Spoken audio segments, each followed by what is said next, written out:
Добро вечер, почитувани. Добре дојдовте во уште една дебатна емисија за или против. Вечерва со мене Елена Марковска-Цветановска. Во времења кога Македонија се соочува со сериозни предизвици, ситуациите и случувањата околу изградбата на коридорите 8 и 10 со Бехтел и Енка, уставните измени, тоа што нели следува и не чека, некако се протуркува во овој период.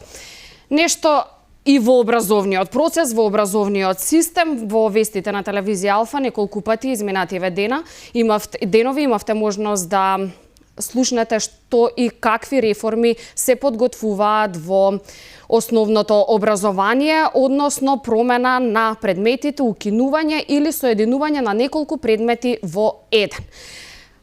За сметка на ова се што се случува во Македонија, некако образованието го ставаме под тепих, а и како важно за развојот на една држава, затоа што на младите иднината нели останува, па затоа на моја огромна чест и задоволство вечерва со професор доктор Весна Јаневска и председател на Комисија за образование и наука на ВМРО ДПМН ќе разговараме токму за ова што ни се случува изминатиот период во образованието. Ви благодарам што сте дел од оваа емисија на Алфа. Благодарам и јас, Елена, што ме поканивте.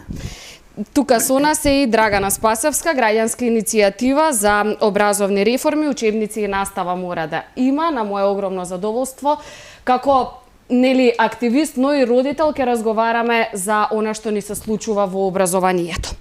Од септември имено 600 оделенците ќе учат нов предмет, природни науки, кој ќе биде спој од досегашните предмети хемија, биологија, физика и географија. Во листата со објавени предмети ги нема предметите историја, општество, а етика на религиите, иако беше најавено дека ќе го нема, сепак последната одлука е дека ќе остане како изборен предмет. Од Министерството за образование не уверуваат дека ги следеле европските практики и дека се насочени кон тоа македонските деца да учат по европски стандарди. Како гледате на новата наставна програма, која што треба да почне од септември? Пред се поздрав до гледачите на Алфа телевизија. За нас, родителите, ова е трагично, пред се што им го прават на нашите деца. Една држава, една нација, еве ќе кажам, Америка е најмлад континент, но во Америка не може да се одржи образование ако не се изучува уставот и историјата на Америка. А ние што правиме, го отфрламе. Замислете, во наставниот план за 600 деление е напоменето дека историја и општество ќе ги има, меѓутоа во наставната програма која што е објавена од 15 март, историја и општество ги нема воопшто. А што се однесува до географијата, вметнат во предметот природни науки, значи темите кои што ќе ги изучуваат во природни науки се својства и промени на супстанциите, градба на органи и органски системи кај човекот, вселена и сончев систем, сили и движења, електрицитет и магнетизам и грижа за животната средина. Ве молам од овие теми дали има нешто географско тука? Нема. И ова доведува до голема проблематика не само кај учениците, туку и што со тие наставници кои што ги предават овие предмети. Се прашуваат и овие денови се многу загрижени, имавме неколку дискусии во групи со наставници, страхуваат дека нивните работни места може да извисат. Да, ќе го споменеме и тоа, Да. меѓутоа професорке, можеби вие може да се вклучите тука. Професорската фела што вели, јас емисијата ја и дадов еден наслов дали преку образованието се бриши историјата на македонскиот народ, а со интегрирањето на повеќе предмети во еден се руши системот на образование, па можеби еве од вас ќе го побарам овој одговор. Јас верувам дека наставна програма за историја и општество ќе излезе малку подоцна, но ова што ја нема во моментот на веб страната на Бирото за развој на образованието кажува на тоа дека раководството, владата и тие што ги поставуваат за директори немаат никаков сенс за она што се случува во народот, кај наставниците, кај родителите. Зошто доцнат со програмата, тие треба да кажат, но можеле да почекаат и целосно да ги објават програмите за сите предмети. Зошто доцнат можеме да предпоставиме. Нормално, затоа што историјата е проблем. Тие се обидоа да ја укинат историјата, но после силни реакции на стручната фела, на наставниците, на активистите, на родителите, ја вратија историјата во еден предмет историја и општество, што е добро и фала му на Господа, децата ќе имаат можност да го изучуваат тој предмет. Од историјата е исклучително важен предмет, иако можеби меѓу младите и не владее такво мислење. Преку историјата се учат причинско-проследичните односи за настаните, се учат причините за настаните, се одвојуваат одредени позитивни и негативни личности, се покажуваат примери на позитивно и на негативно. Се изучуваат историски херои, се гради идентитет и се гради чувство на патриотизам. Но и најважно, не за џабе е речено дека историјата е учителка на животот. Од историските елементи ние можеме да извлечеме поуки за она што го живееме и за она што ни следи во иднината. Да се осврнеме на некакви одлуки, да видиме зошто настануваат конфликти, да видиме како се решаваат тие конфликти и така натаму и така натаму. Предпоставка е меѓу сите нас кои не сме во групата која создава програмата, дека да, има проблеми во однос на историските програми, особено затоа што сите знаеме дека ние имаме проблем со нашиот сосед. Како беше? Тој беше источен или западен во последниот учебник? Да. Нели, Да. наставничката не знае, со Република Бугарија. Да. Во врска со историските настани, во врска со идентитетот, во врска со ревизирање на јазикот. учебниците и така. Да, комисијата рече дека заеднички ќе ги разгледувала учебниците. Јас пак одговорив на тоа, јас мислев дека Бирото за образование прави програмата, не историската политичка комисија меѓу две држави и така натаму. Сметам дека тука може да има сериозни проблеми, иако во предходните учебници по историја во 6-то оделение не станува збор за големи делови за национална историја. Се учи праисторија, настанок на цивилизации, настанок на држави и така натаму.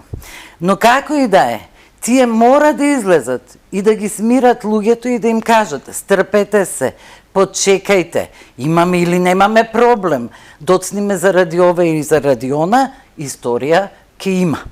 Верувам дека ќе има, а зошто доцнат ќе видиме тогаш кога ќе ја видиме програмата. Можеби во оваа програма ќе има некакви драстични промени, ќе ги видиме. Кога сме кај концепцијата, ако може, Драгана, се извинувам. Да.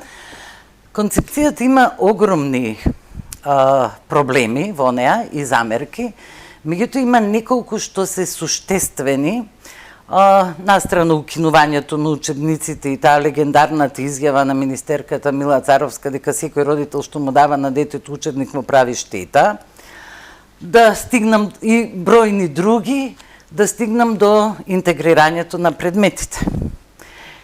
Не дека во светот не постојат интегрирани предмети, па природни науки, сајанс или општествени науки, меѓутоа секоја европска држава има право на свој национален курикулум и тие тоа го користат. И има многу држави од Европската унија кои не ги споила предметите, туку си има историја, географија, физика, хемија, биологија. Португалија, Шведска, Италија, да не ги набројувам, значи они си ги зачувале предметите. Зошто е проблем спојувањето на предметите кај нас? Верувам дека тие што ја правеа концепцијата не се соочиле со реалноста. Ние не можеме да спроведеме такво образование на споени предмети, прво, затоа што немаме кадар. Ние не сме произвеле кадар наставник кој ќе може да предава биолошки науки. Па сега во таа спецификацијата, гледам го има лист од господја Драгана пред себе, вели вака: биолошки науки може да предава физичар, хемичар, биолог, географ и така натаму. Па гледате што се случува. Тие имаа по 2 часа. Да речеме 2 часа биологија, 2 часа географија, 2 часа историја, физика и хемија во 8 и 9. Сега, А природни науки имаат 5 часа, што треба да ги делат 3 или 4 наставници. А историја и општество имаат 4 часа, што треба да ги делат 3 наставници. Па за да некако тоа го прилагодат на реалноста, сега рекоа модули ќе бидат тоа и наставниците ќе предаваат по теми. Химичарот ќе си предава хемија, биологот ќе си предава биологија, географот ќе си предава географија.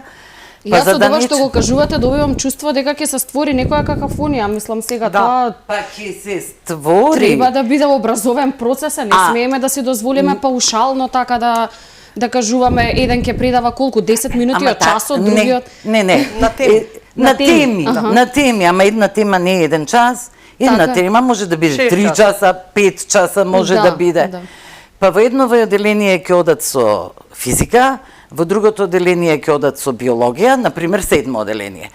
Значи, 7-1 ќе слуша физика, 7-2 ќе слуша биологија, 7-3 ќе слуша хемија, 7-4 ако ги има ќе слуша дел од географија и така натаму.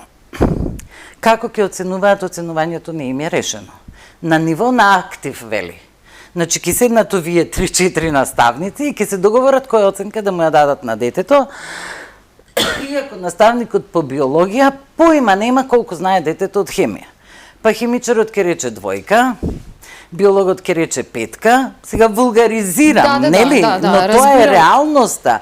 Географот ќе рече 3 и како ќе ја формираат оценката, средна оценка? Мислам, не можеме да ја спроведеме дури и да сакаме, јас лично мислам дека не треба да сакаме, оти ние не реално, ако се обидеме да ја спроведуваме, само ќе го доуништиме и комплетно ќе го растуриме и ова малко од образование што така го и отворени имаме. прашања, кои што верувам дека заслужуваат одговор. Драгана, вие постојано барате одговори како активисти. Ние постојано ги следиме Што ви е законите. познато до сега од ова што го спомена професорката? Ние сме граѓанско движење, но ние постојано ги следиме законите. Во моментов се случува уште нешто пострашно, тоа што на ЕНЕР е поставен нов закон, значи измена на законот за средно образование, кој што исто ќе се спроведува како овој во основното. Ќе има концепција за средно образование, ќе има спојување на предмети и така натаму, дури во тој закон е предвидено да доколку на некој наставник му се намали фондот на часови или според проблематиките и неговата работа ќе се намали, тој ќе биде пренасочен да биде образовен асистент. Замислете, наставник кој што е 20 години предавал географија, треба со 2 недели обука да го пренасочиме да биде образовен асистент. Да не дозволиме тој закон за средно образование да се промени, затоа што истата штета ќе се нанесе како што веќе имаме во основното образование. Ова е се со цел да се уништат генерациите, а ние веќе гледаме дека ни се уништуваат генерациите. Ако ние имаме недостаток на кадар кој што треба да ги предава овие предмети, да речеме дека е така, тогаш зошто не се направи промена од врвот? Зошто немаме субвенционирање или стипендии на средношколци да ги мотивират да се запишат на овие гранки, да студираат географија, историја, овие науки кои што навистина не смеме да дозволиме да исчезнат. Сите стана информатичари, сите стана медицински лица, останавме без кадар за науките кои што не се од суштествено значење. И ова е голема штета врз учениците. А На концепцијата... факултетот за географија минимален број на студенти се запишуваат секоја година, да.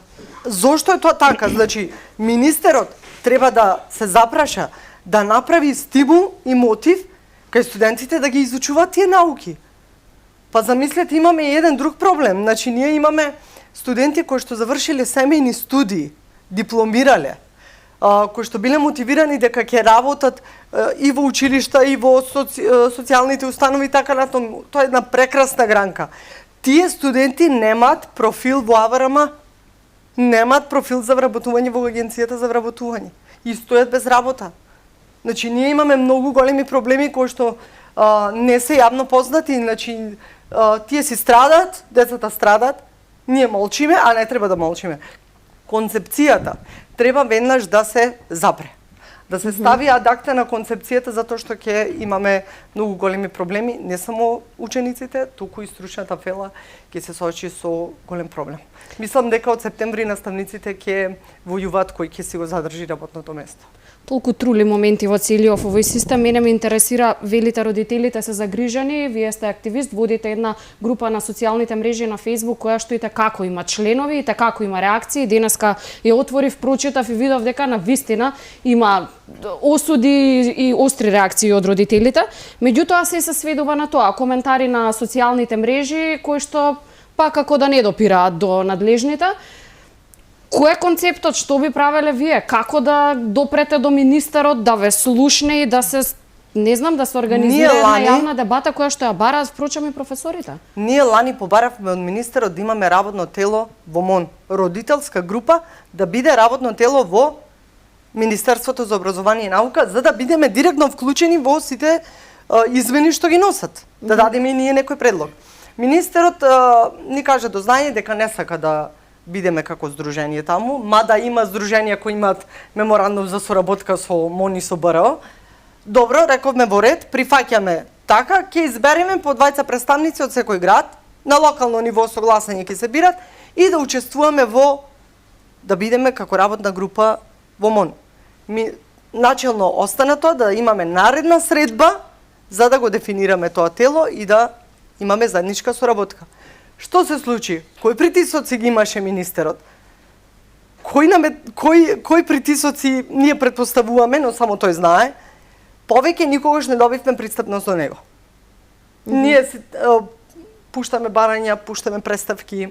Уште ново истражување од училиштата направивме колку се нема учебници.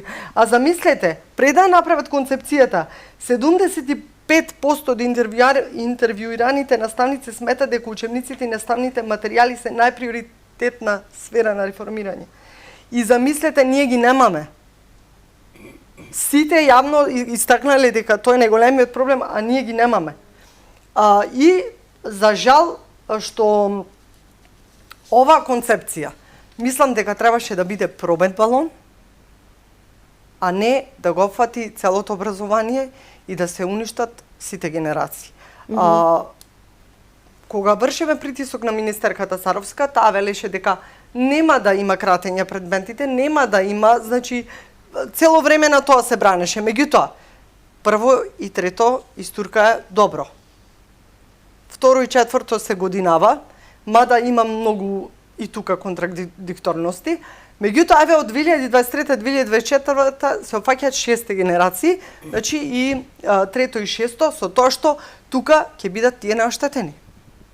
Значи, веќе шестото одделение кога преминува во средната фаза на основното образование, каде што треба да се издигне на скала погоре, да ги осознае овие гранки подлабоко, да се спознае себе си, својата нација, својата држава, историските движења низ целиот свет, така натаму, ние тогаш им ставаме кочница. Зошто? Какво истражување направија тие за да дојде до ова?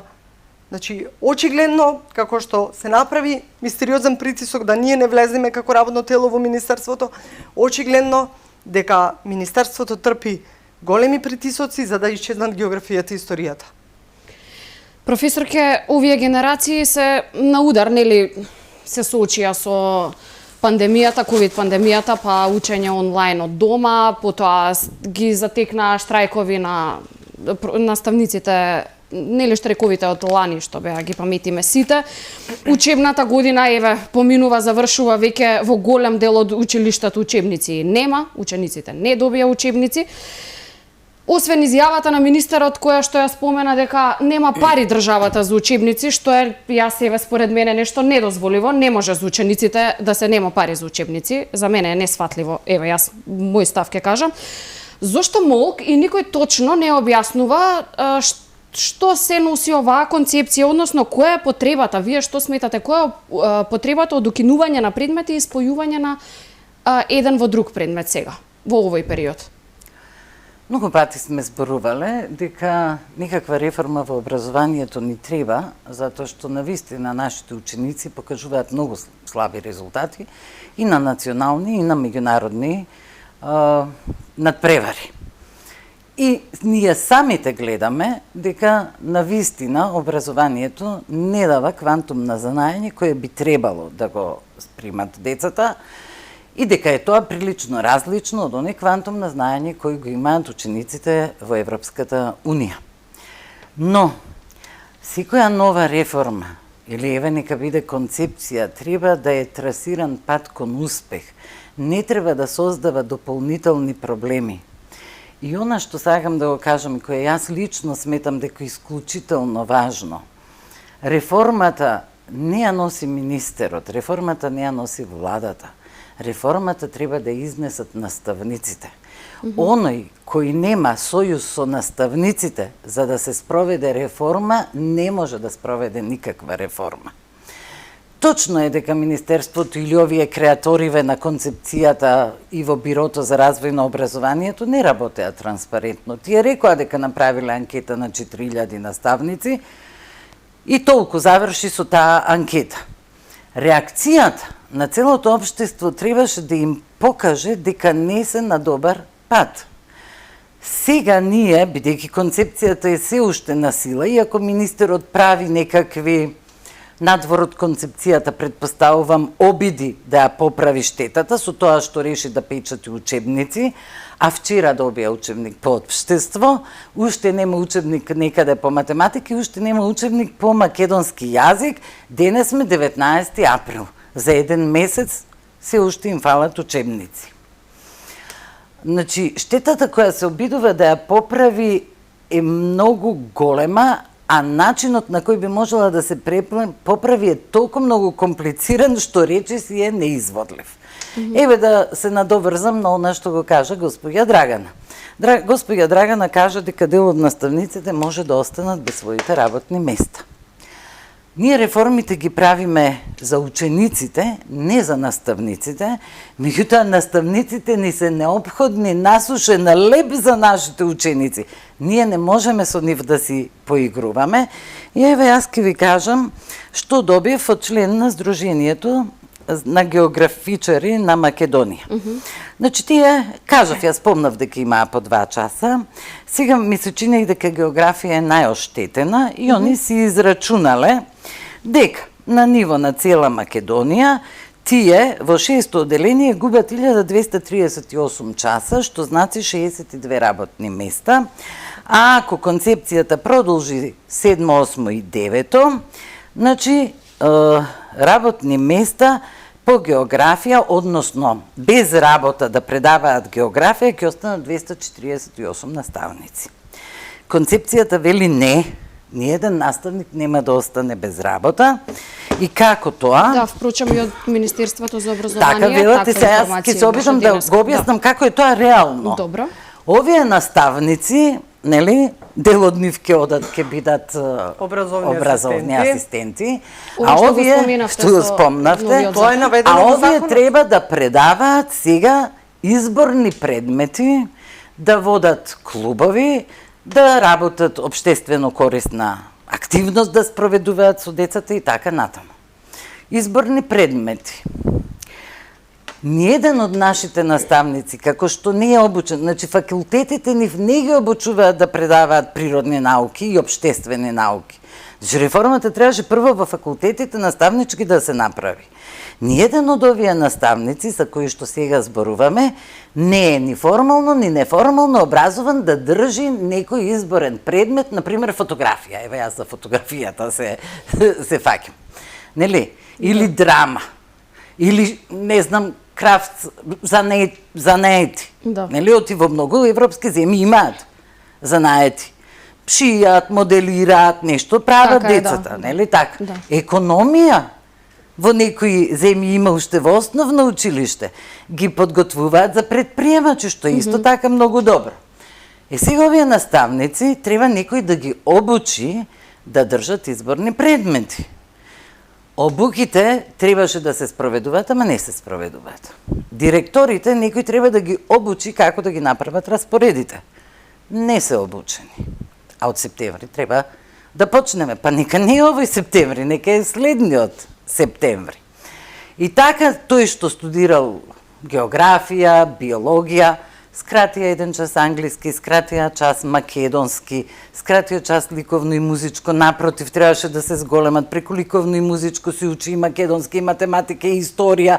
Сите предмети можат во првите оделенија се разбира, преку уметностите да се учат. Не, сега ние ќе се фокусираме на изборните.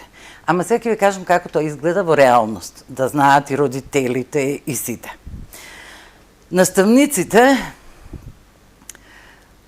за да можат да го зачуваат своето работно место, во договор со директорите, нудат изборен предмет. Директорот сака да си го сочува наставникот, кој му држи, наречеме, 15 часа. Сега фалат 5 часа, да видиме што можеш ти да предаваш, еве овој изборен предмет, и тој им се нуди на децата. И така 2-3, може би 5 некаде и така натаму. Реално децата не бираат предмети, него сме приморани сега, за да ги зачуваме местата на наставниците, да им понудиме предмети, што значи концепцијата паѓа во вода. Така да ќе мора многу сериозно да се поработи на ревизија на таа концепција. Знаете дека за реформа во образованието беше земан кредит од Светска банка од 22,5 милиони евра или долари, не ме фаќајте за збор, и дека тие пари се трошат. Каде се трошат и како се трошат и исто Едно, така? се набавија... едно на дополнување Да, кога повели. сме кај изборните предмети. Во 5-то и 6-то изборни предмети се само јазици. Само јазици. Кој наставник, значи, треба да ги познава јазик и културата на србите, на турците, бошњаците, ромите и власите. Значи, кој наставник ги треба да е полиглот? Што правиме тука? Еден од изборните се јазиците, да, на заедниците, точно. И друг, германски, француски, руски, тие се предвидени. И сега останува етика. Тоа беше Етика ќе последната остане информација. по ќе вчерашната остане. изјава, да. Да. Со тоа што тие подготвиле нова програма, значи, во комуникација сум со професорите, тие се обединија, значи, професори по етика на религиите и македонци и албанци, сите заедно, и министерот побара да направат нова програма, направена за 2 полугодија, значи ќе биде предметот изборен предмет во 2 полугодија и ќе остане како изборен предмет етика на религиите. Сепак професорите, значи, тука се избориле за тоа. да. Продолжете, професорке. И се извинувам. Не, нема никаков проблем. Застанавме до тоа дека ќе треба да се направи сериозна ревизија. Има и дополнителен голем проблем, еве и него да го спомнам. Значи, нашата држава не е само Скопје и скопските училишта и скопските наставници. Така. Имаме централни, еве во едно училиште во Битола има 13 подрачни училишта и наставниците предаваат, нели, во неколку училишта. Така да не се повторувам, ова е реално несправедливо и ќе мора да се направи сериозна ревизија и да се направи нешто што е справедливо. Значи, неколку пати сум рекла, мора да се почне со реформа на наставничките факултети, не визави концепцијата, туку затоа што се менуваат времињата, се менува техниката и технологијата. Учениците имаат нови потреби, животот е променет од пред 20 години, бараат нови наставни програми, еве и Драгана кажува. Значи, треба да се прилагодат наставниците за таков начин на предавање, а Бирото за развој на образованието, заедно со следната политика, нели, Министерството и образовната политика на следната влада, да изработат нови наставни програми и најважно од се, за сојузници да ги имаат наставниците, а не да им натураат нешто што тие го смислиле, убаво спакувано во целофан, изгледа како прекрасен подарок, а внатре всушност не се наоѓа ништо, една голема празнина која сите не влече надолу. Учебниците исто така. Еве ја слушнав пред извесен период на некој од телевизиите Драгана, како вели дека учениците се жалат дека материјалот им е неразбирлив. Настрана грешките, тоа е срамота, невидена и нечуена. Да, имаше Нели? еден куп, нели, реакции околу грешките и што тоа учат Па децата, сега но... заради тие грешки во географија што ги направија, срамота да се укине таков предмет, мислам. Треба да се најде, само се Да, извинувам. извини Драгана, Ајде. и родителите треба да имаат свое место. Ние мора да го чуеме и гласот на родителите. Може би треба едно големо истражување да се направи, една голема анкета. веројатно нема се да биде прифатливо, или може би и се ќе биде прифатливо, но некој мора да ги слушне, да поразговара со нив, да понајде заедничко решение, за да можат сите чинители на образованието, сите чинители од Министерството, од Бирото, од Испитниот центар, од родители, ученици, наставници, сите да тргнат во една голема победа де факто, од ние вака само се мачиме, ништо не успеваме да направиме.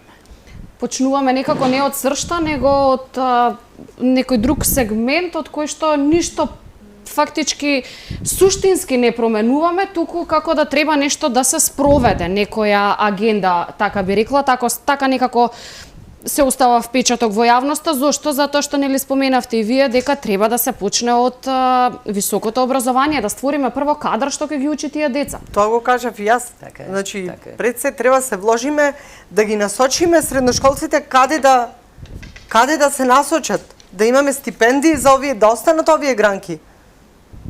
Нас ни требаат професори, како што кажа и професорката. Наставникот е огледало на ученикот. Значи, јас не можам да бидам географичар, затоа што јас сум воспитувач. На детето му треба извор кој што ќе му го даде знаењето, а изворот е наставникот. Сега зборуваме дека треба да има јавна дебата, односно дебата меѓу професорите, наставниците, нели власта, родителите, сите, па да се види, да се направи едно поголемо истражување, да се види до каде сме, што сме, но јас најдов една изјава на 21.12.2020 година од тогашниот премиер Зоран Заев од владата на пресконференција кажа дека нема да се откажат од реформите во образованието уште тогаш и рече дека јавна дебата за предлог концепцијата ќе има во најскоро време.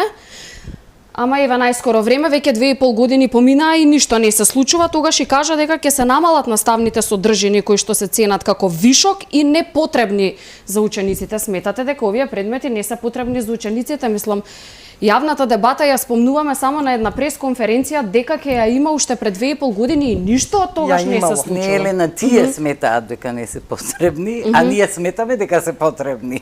Таа дебата се одржала во еден одреден близок круг на власта. Добро. Меѓу кои присутни, еден од нив е професорот Петар Атанасов.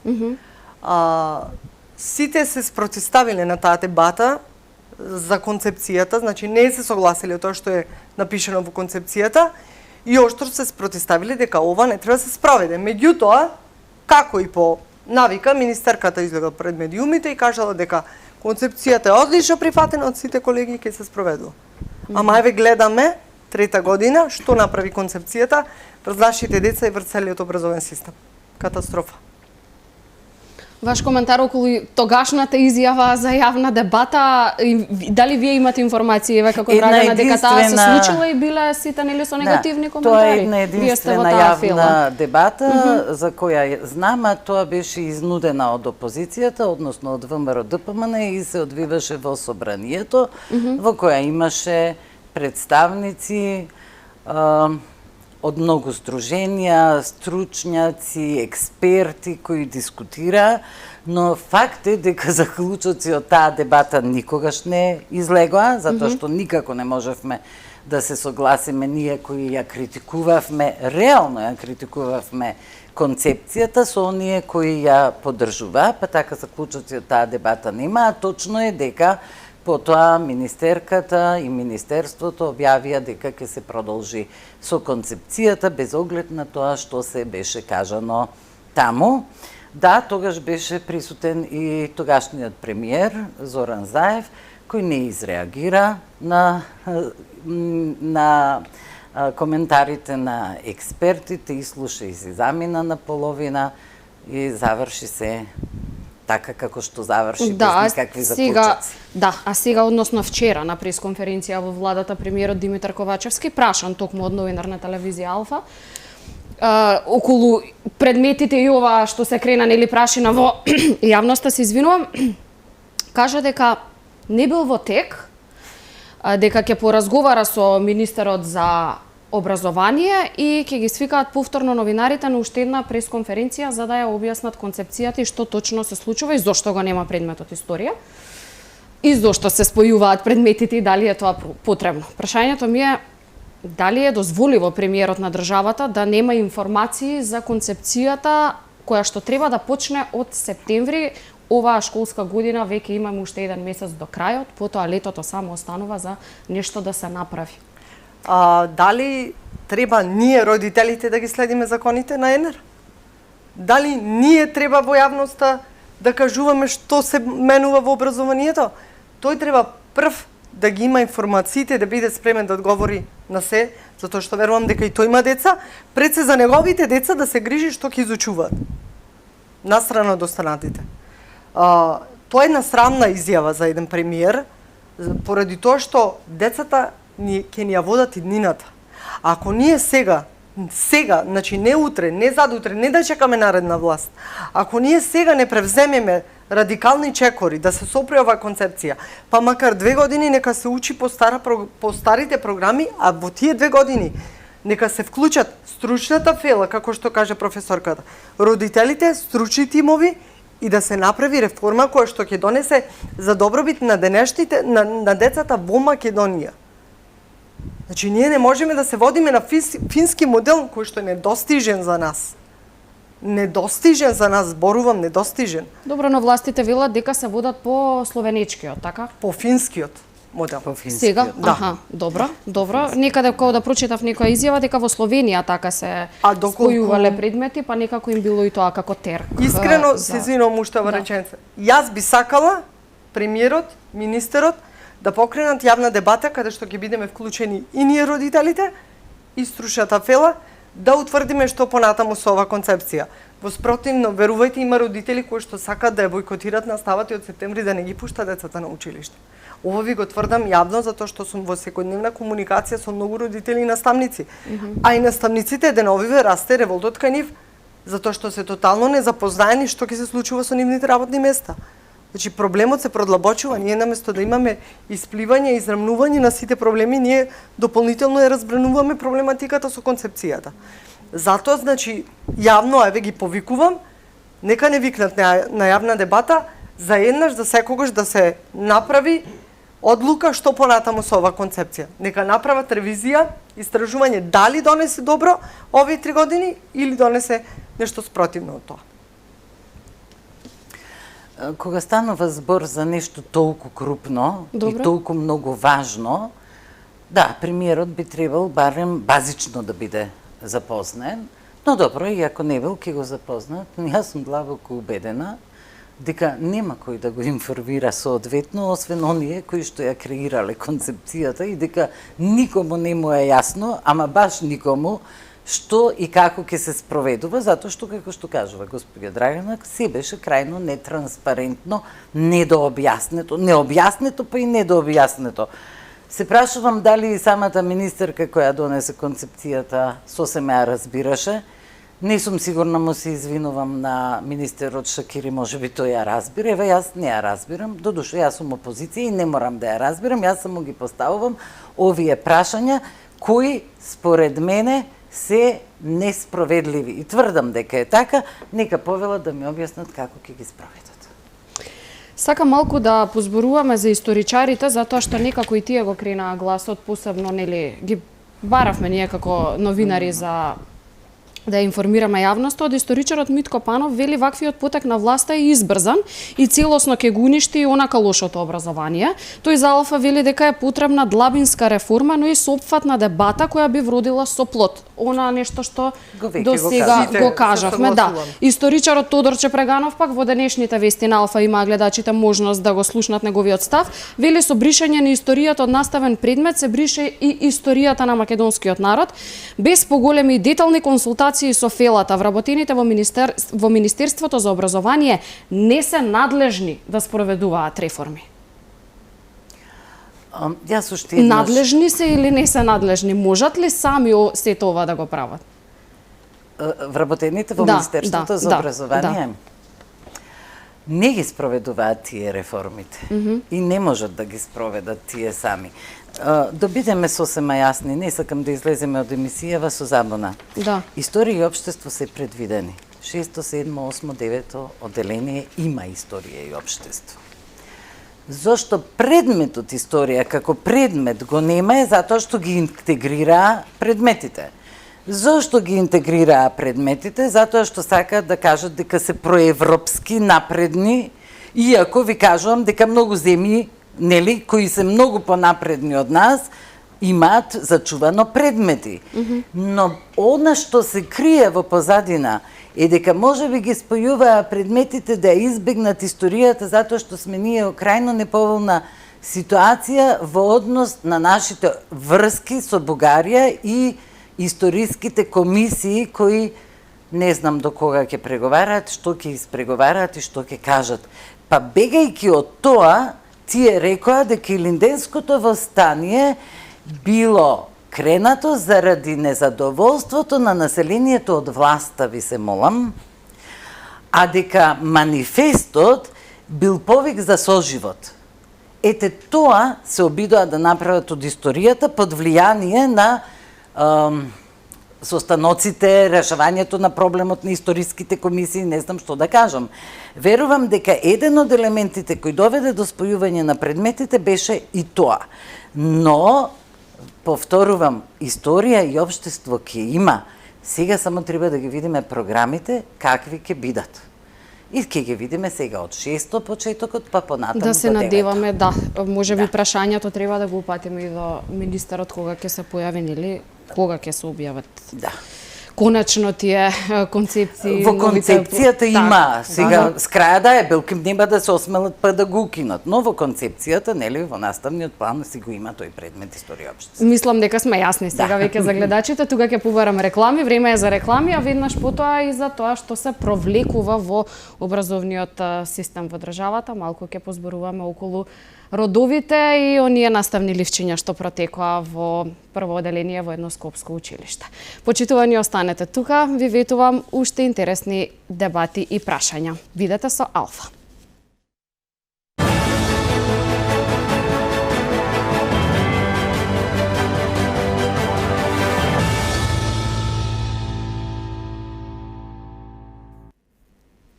За или против, добре дојдовте назад. Мои денешни гости, професор доктор Весна Јаневска и активистката Драгана Спасевска. Застанавме нели кај концепцијата, па не споменавме само кој е дел од таа концепција, односно која подготвува, која прави Драгана, познато ли е во јавност? Во јавноста е познато уште кога е изготвена оваа концепција дека ја изработувале професори од одредени од повеќе факултети. Меѓутоа, она што е запрашувачки е тоа што во самата концепција дигиталната писменост е прва појдовна точка на која што треба да се насочи целото образование, а во тимот нема ниту еден информатичар, нема ниту еден историчар, нема ниту еден географичар. Значи, повеќето професори се од педагошко-психолошки аспект, меѓутоа, како може да се прави една концепција и дигитална писменост кога ние немаме информатичари во самиот тим, а немаме ни историја и географија, значи стручни лица. Оно што нас не плаши и што не загрижува се наставните програми. Значи, во старите наставни програми од 7 до 9, кои што не се опфатени со концепцијата, убаво стои кога ќе отворите на страната на Министерството кој е изработувал таа наставна програма. Тоа се 11 професори од повеќе факултети, комбинирани струки и тие имале претходна подготовка на наставните програми, па кога ги одлучиле да се спроведат, ги објавиле и ги спроведувале. Меѓутоа, по новата концепција, наставните програми никаде не е истакнато кој ги изработува. Стои дека Бирото за развој на образованието е креатор на наставните програми. Но кои се тие стручни тимови? Дали се вршела претходна подготовка за тие наставни програми? Тоа треба јавноста да го знае. Значи, може работеле едно лице, две лица, од каде ние да знаеме? Треба јавно да се истакне тимот кој што изработува новие наставни програми и како што кажа професорката, ние мора да се вратиме на стручноста да ни ги води реформите во образованието, а не поединци кои што не... Според мене фрла дополнителен сомнеш на целата ситуација. Кога сме кај програмите, јас им должам извинување на гледачите и вам. Еве, историчари ми се јавуваат и ме подсетуваат дека можно е програмата за историја да доцни, затоа што во минатите 6 одделенија цело полугодие се учело за античка Македонија, за Филип и Александар. И им благодарам што еве ми ја даваат оваа информација. Значи да, може да е проблематично нешто во учебникот за 6 одделение и во таа наставна програма, затоа што, повторувам предходно, во тој дел, во 6 одделение, се изучувала и античка Македонија. Односно за Филип, за Александар и... Так. И натаму малку околу имињата на професорите кои што ја прават концепцијата, дали имавте можност да ги погледнете? Мислам професорката Бешка е таму од... Бешка, да. Магистар Митко Чешларов, Ајша Айрулаи, професорката Диздаревич, Лена Димовска, Николина Кенинг, Кирил Барбарев, Лорина Шеху, Љулзи Мехмеди и Горица Мисковска и Славица Мирчевска. Да, не ми е поентата да се сомневаме во нивната Не се стручност сомневаме, во ниту еден меѓутоа- момент, меѓутоа дали се баш тие што треба да одлучуваат за географија и за природни науки. Кажав, меѓу нив нема географичари, нема историчари. Тие се креатори на концепцијата, но загрижува што ние не знаеме кои се креатори на наставните програми. Тоа дополнително треба да го дебатираме И да го бараме одговори, така. Точно. Добро да одиме да преминеме и на другите теми. Мене ме интересира дали учебниците направени по Кембридж програмата се соодветни за децата, за да се надоврземе на она што го споменав пред рекламите. Вие сте родители, имате дете дома. Какво размислување имате за сегашниот образовен процес кој што го поминуваат децата? Јас имам 3 деца, кои што, да речем, се поголема разлика генерацијски. Едната е средношколка, 3-та година, син ми е 8 одделение, кој што веќе е по старата програма, и ќерка ми е 2 одделение. Односно, таа ја го започна образованието со новата концепција. Замислете колку бев револтирана, навистина снимав едно видео, ми се тресеше раката во тој момент. Во 2 одделение децата треба да ги изучуваат ракописните букви. Ние добивме учебник каде што немаше ниту еден пример ракопис или текст во ракописна форма. Замислете, значи од каде детето ќе види, освен во тетратките што ги имаме, имаше само еден мал пасус на ракописни букви кои што требаше да го препишат. Цел учебник по македонски јазик нема ракописни букви. Што значи дека тука има проблем. Кој е автор на тој учебник? Зошто толку непромислено и избрзано се донел? И факт е дека оваа реформа треба да има поголемо истражување и подлабоко креирање на содржините и она што треба да допре до децата. Затоа што еве јас имам впечаток дека родителите станаа наставници на своите деца, учители по дома. Еве ако нема пример во Од разговор, вие треба дома да објасните и вие да покажете да пишувате, така. И немаме линеарен тек на настаните, имаме холистички пристап каде што се тргнуло назад, па се носи на средина, па се враќаме напред и така натаму. Сето тоа дополнително ги збунува нашите деца. Значи, дополнително ги збунува нашите деца.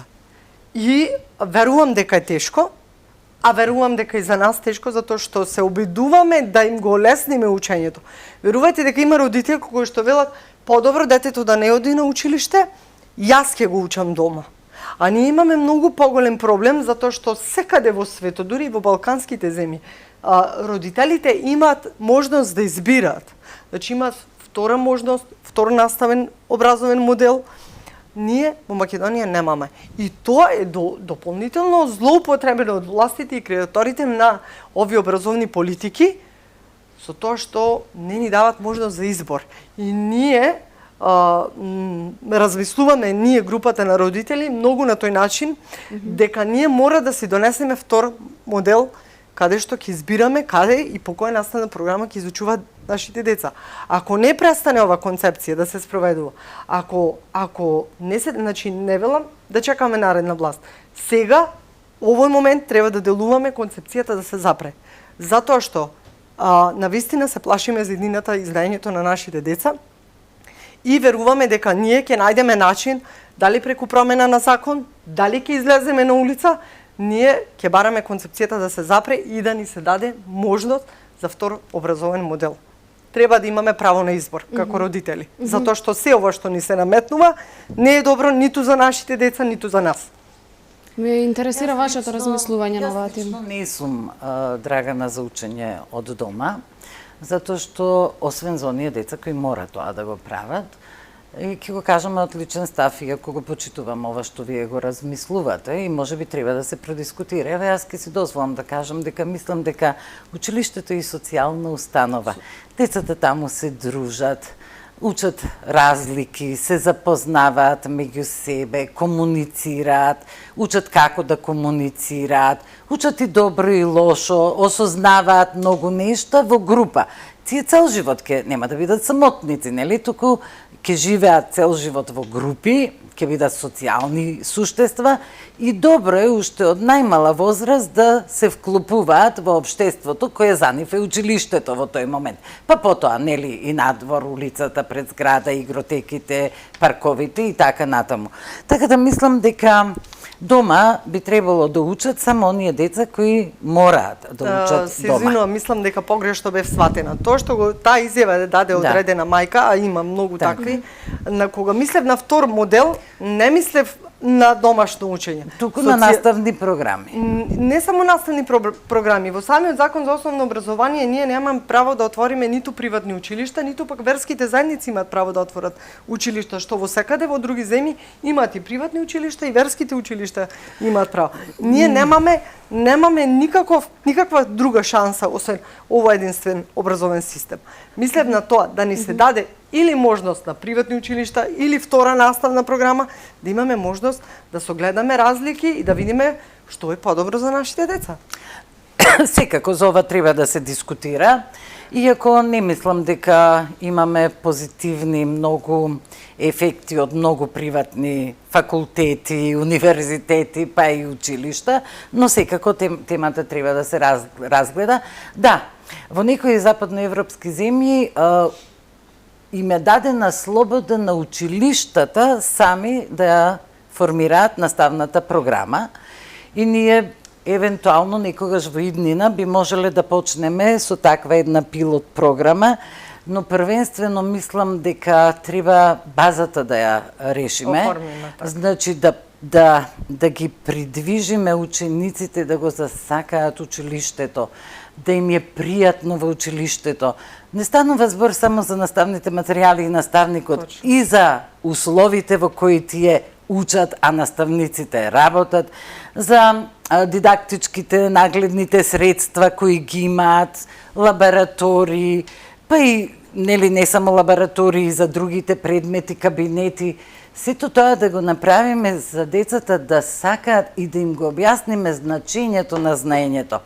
Знаете, во едно вакво општество, во кое владее криминал, корупција, во кои со денови на телевизија се зборува само за можна корупција во една фирма, нели, која милиарди ќе треба да се потрошат за таа коруптивна сделка, последниот ден за друга таква коруптивна сделка, последниот ден за тоа кој министер што направил, кој директор злоупотребил. Децата некако го изгубија патот, тие престанаа да го ценат знаењето, и не само децата, и дел од родителите. Престанаа да го ценат знаењето затоа што моделите кои што ги гледаат пред себе, примерите кои секојдневно ги гледаат, им покажуваат дека тоа што е стекнато не е стекнато со знаење и работа. Но ние мора да им кажеме дека тоа не смее да биде така. Оти ако е така, ќе немаме држава, тие ќе немаат слобода, нели, нема да имаат идентитет свој и така натаму. Ние мора преку образовниот процес од најмали нозе да им покажеме што значи да имаш силна, моќна, богата, собствена држава, кој е бенефитот од тоа. Тие сега го гледаат само бенефитот од криминалот. Да не спомнувам за дрогата која масовно ја има во нашето општество. Па еве сега повторно слушаме, нели, за непријатните настани, тепачки, организирање на тепачки и така натаму. Сето тоа треба да се канализира само преку образованието. се разбира дека домот има многу сериозно значење, но јас велам, не сите родители мора да можат да ги усмерат своите деца. Имаме секакви случаи, болни родители, самохрани мајки, самохрани татковци и така натаму. Училиштето е тоа што треба да им даде потпора на децата и да им го покаже патот од кој знаењето води до личен бенефит и до обштествен Во некои бенефит. други времиња тоа се викаше втор дом, така? Така е. Да, А учителката споменеме- втора мајка. Не? Да, така е.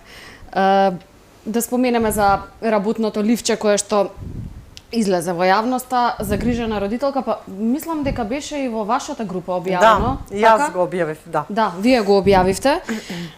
Фотографија се појави нели една со двајца мажи и дете и тоа им беше поделено на прво оделенчиња во едно скопско училиште.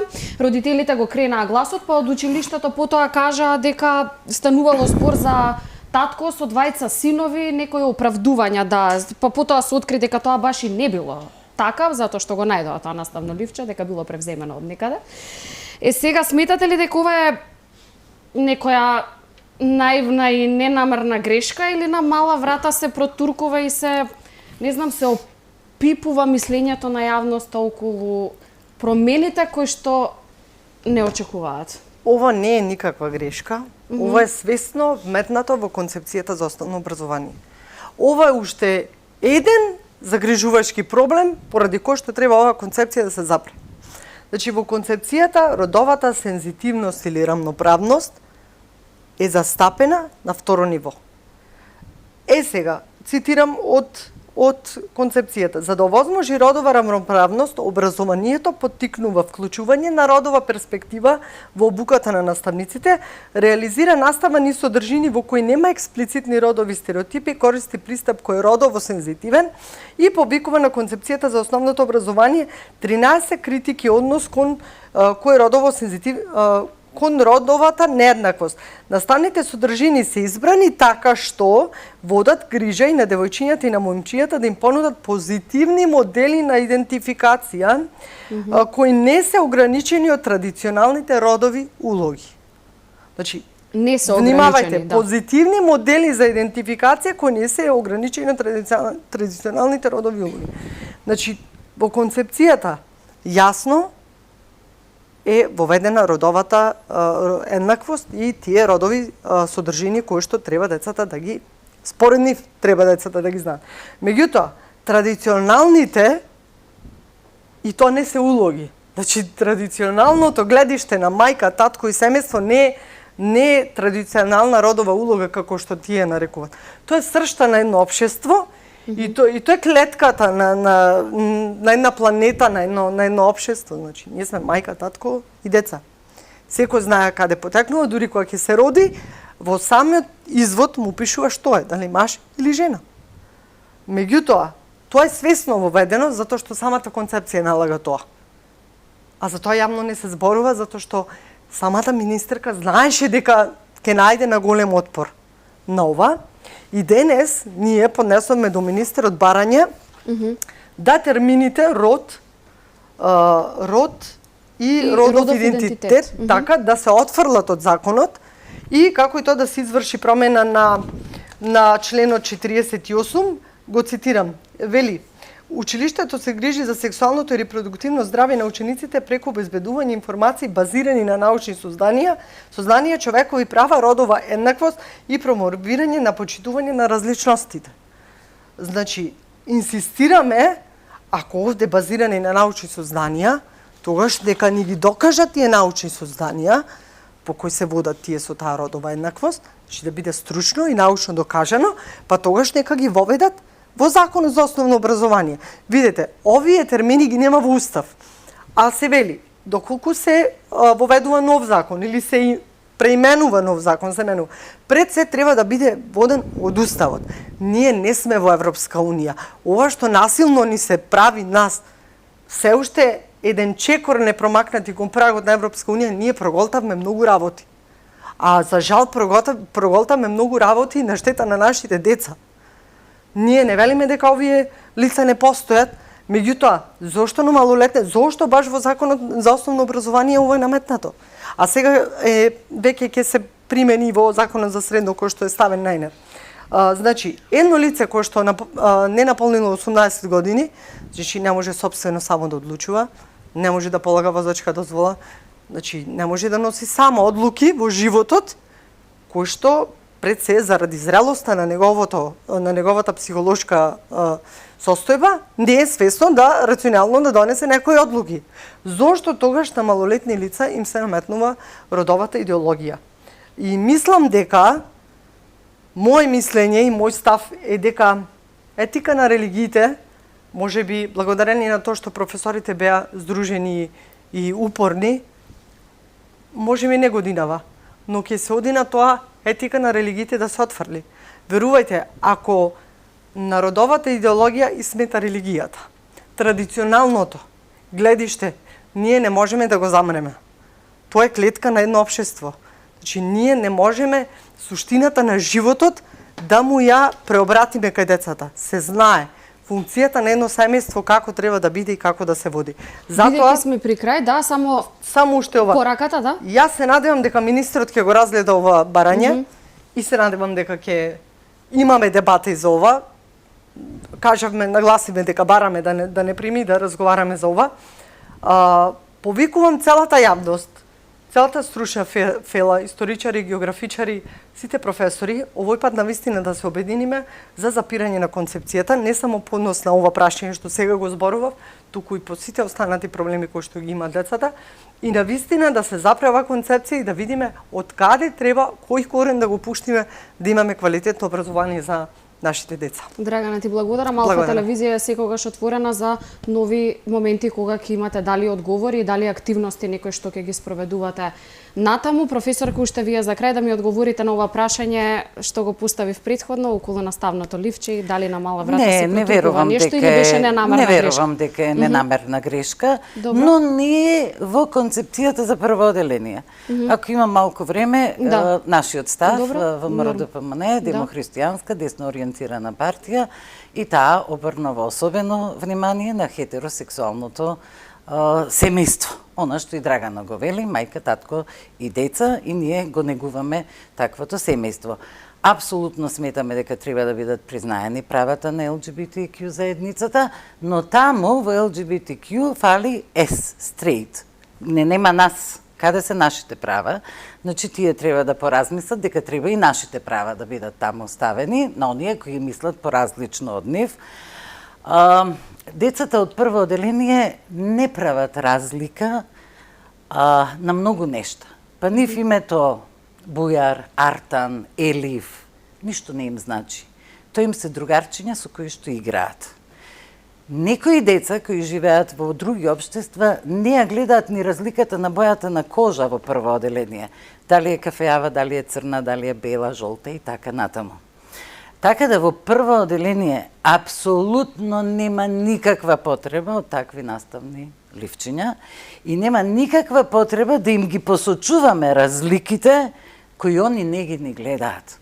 Има време, јас сум согласна, да, треба сексуално воспитување во 8 и 9, но за репродуктивно здравје, насилие, несакана бременост и така натаму, во средно образование можеме да разговараме најотворено, многу со отворен ум, соодветно на трендовите во некои други земји и за ЛГБТ заедницата, за други видови на семејства, формални, неформални и така натаму, но секако во прво оделение не. Верувам дека повторно ќе се видиме за тоа што за оваа концепција која што и како значајна за македонскиот образовен процес, ќе има уште што многу да се зборува, очекуваме многу одговори од надлежните. За Алфа изминатиот период и не се баш достапни, мене ми е жал за тоа што не можеме да ја слушнеме и другата страна, но што е тука е, се надеваме дека ќе имаме слухи, дека ќе ни биде некои прашања што вечерва ги отворивме, ќе ни бидат појасни во иднина. На двете ви благодарам за гостувањето во телевизија Алфа, почитувани на вас ви благодарам за вниманието, останете и натаму со нашата телевизија и емисија, имајте како што да погледнете во продолжение.